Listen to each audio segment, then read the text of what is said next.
আলাইকুম রহমতুল্লাহি ওবারাকাতু। প্রিয় দিনী ভাই ও বোনেরা, ফরজ নামাজ শেষ করার পরে যদি আপনার আমার জবানে আয়াতুল কুরসি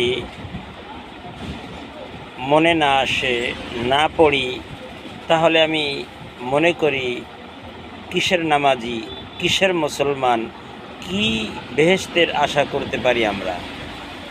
অর্থাৎ আয়াতুল কুরসি এমন একটা মূল্যবান সম্পদ আল্লাহ তাআলা আপনাকে আমাকে দান করেছেন, যার বর্ণনা শেষ করা যাবে না। অর্থাৎ আপনি আমি যদি বেহেশতে যাইতে চাই, তাহলে আমরা যদি প্রত্যেক ফরজ নামাজের পরে যদি আয়াতুল কুরসি পাঠ করি, বুকে ফু নেই, হাতে ফু নিয়ে যদি পুরো শরীরটা মাসাজ করি, শরীর বন্ধ হয়ে যাবে এবং বেহেশত শুধুমাত্র মৃত্যু বাকি। অর্থাৎ দুই চোখ বন্ধ করার সঙ্গে সঙ্গে আপনার আমার বেহেশতের সাথে আল্লাহ তাআলা কবরের সাথে যোগাযোগ করে দিবেন। সুবহানাল্লাহ। অতএব নামাজ শেষ হবে, ফরজ নামাজ শেষ হবে, আপনার আমার জবানে আয়াতুল কুরসি আসবে না, পড়ব না। আমার মনে হয় এরকমই বলতে মনে চায় যে তাহলে আমি কিসের নামাজ পড়ি, কেমন মুসলমান হইলাম।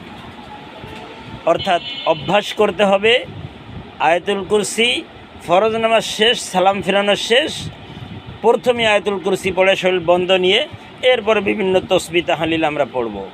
কিন্তু দেখা যায়, আমার মনে হয় জীবনে তো হাজার হাজার মসজিদে নামাজ পড়েছি, শুধুমাত্র ঢাকার ভিতরে একটা মসজিদ আমি দেখেছি, যদিও তার কিরাত অতটা সহি মনে হয় না, সহি না আসলে, কিন্তু তিনি বলেন আমরা সবাই আয়াতুল কুরসি পড়ি, দান বক্সটা ছেড়ে দেই, অর্থাৎ দান বক্স চলতে থাকে, আয়াতুল কুরসি সবাই পড়ে।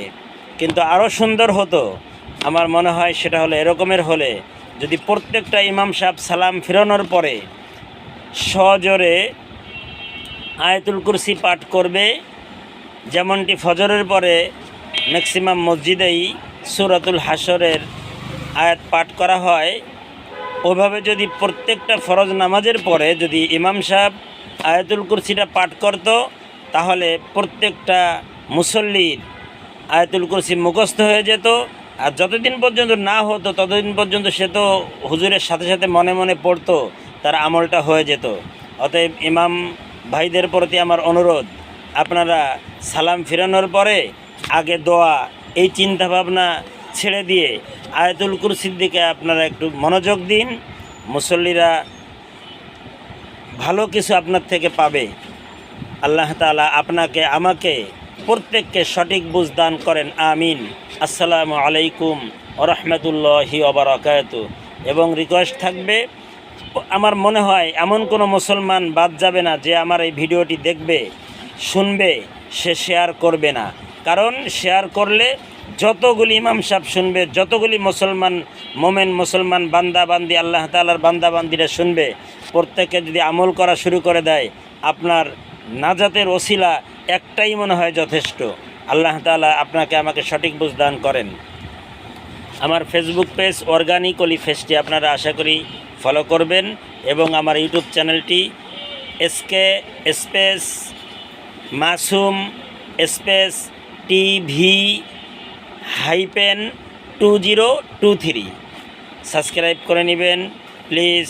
তাহলে কোরআন শরীফ সূরা কিরাত সহি শুদ্ধ করে পড়ার জন্য আপনার অনেক সহজ হয়ে যাবে, আপনার এবং আপনার বাচ্চাদের। আল্লাহ তাআলা আপনাকে আমাকে সঠিক বুঝ দান করেন, ইমানের হালতে রাখেন। আসসালামু আলাইকুম ওয়া রাহমাতুল্লাহি ওয়া বারাকাতুহু।